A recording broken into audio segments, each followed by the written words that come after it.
बीमारी होती है डिमेंशिया अल्जाइमर्स डिजीज, क्या वो नॉर्मल लाइफ जी सकते हैं? और आप क्या शेयर करना चाहते हैं उन लोगों के साथ जो इस बीमारी से पीड़ित हैं या किसी के साथ रह रहे हो जिनको ये बीमारी हो रही हो? बिल्कुल। जो मरीज है वो काफ़ी हद तक या कम्प्लीटली हेल्दी लाइफ जी सकता है, लेकिन इसमें काफ़ी कॉम्प्रिहेंसिव मैनेजमेंट की ज़रूरत होती है।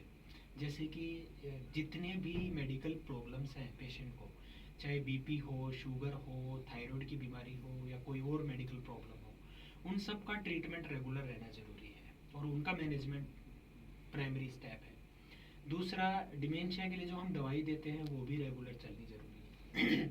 तीसरी चीज़ जो है वो फैमिली का सपोर्ट। जो फैमिली का सपोर्ट है, किसी एक फैमिली मेम्बर के बात नहीं है ये, पूरे फैमिली मेम्बर्स को एकजुट होकर के और उसका सपोर्ट करना पड़ेगा। उसको जितना ज़्यादा हो सके सोशल इन्वॉल्वमेंट के लिए मोटिवेट करो। न्यू लर्निंग्स, जैसे सुबह न्यूज़पेपर पढ़ना, नई नई बुक्स वगैरह पढ़ना, कुछ चीज़ें सीखना, ये सारी चीज़ों के लिए उसको मोटिवेट करना पड़ेगा, रीइंफोर्स करना पड़ेगा, तो काफ़ी हद तक नॉर्मल और हेल्दी लाइफ जी सकते हैं।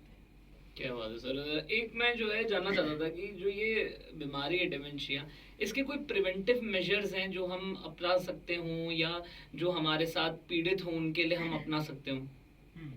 देखो, एक तो क्या है, डिमेंशिया में अलग अलग तरह की बीमारियां आती हैं, जैसे अल्जाइमर डिजीज जिसको हम बोलते हैं, वेस्कुलर डिमेंशिया है, फ्रंटोटेम्पोरल डिमेंशिया है, तो अलग अलग बीमारियां हैं। इनमें कुछ बीमारियां जेनेटिक भी होती हैं, जैसे अल्जाइमर की हम बात कर रहे हैं, जेनेटिक भी है। किसी के अगर पेरेंट्स को डिमेंशिया रहा है तो बच्चों को भी डिमेंशिया होने का रिस्क तो रहता है।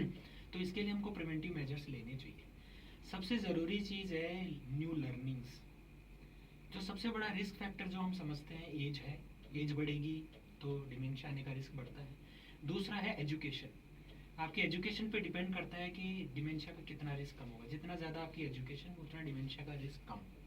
तो हमेशा हमको लाइफ में न्यू लर्निंग्स लेते रहनी चाहिए, नई नई चीज़ें सीखते रहनी चाहिए, पढ़ते रहनी चाहिए।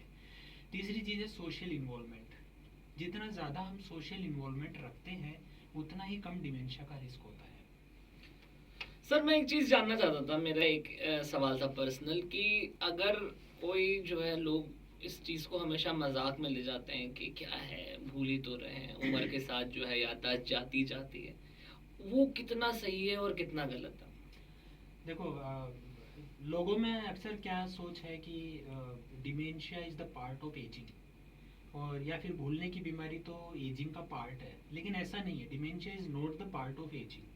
नॉर्मल एजिंग में कभी भी डिमेंशिया नहीं होता है, ना ही यादाश्त की सिग्निफिकेंट प्रॉब्लम होती है कि उसको प्रॉब्लम होने लगे। तो इसको कभी भी हल्के में नहीं लेना चाहिए। इसमें जितना जल्दी हम ट्रीटमेंट शुरू करते हैं, उतना ही डिजीज़ का प्रोग्रेस स्लो होता है। और जैसे कि मैं कहूँ, आज से 2 साल बाद जो मरीज़ की हालत होगी वो कम से कम 10-15 साल बाद जाके होगी।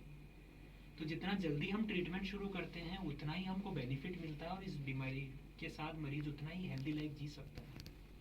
क्या बात है sir, thank you so much for giving out your important time. मैं जानता हूँ आप बिजी हैं और फिर भी आप हमारे साथ आए और लोगों को अवेयर किया इसके बारे में। Thank you so much sir, और उम्मीद करता हूँ सर आप मुझे अपना कार्ड देंगे ताकि हम फ्यूचर में भी ऐसी ही बेहतरीन बातें करते रहें। Thank you so much.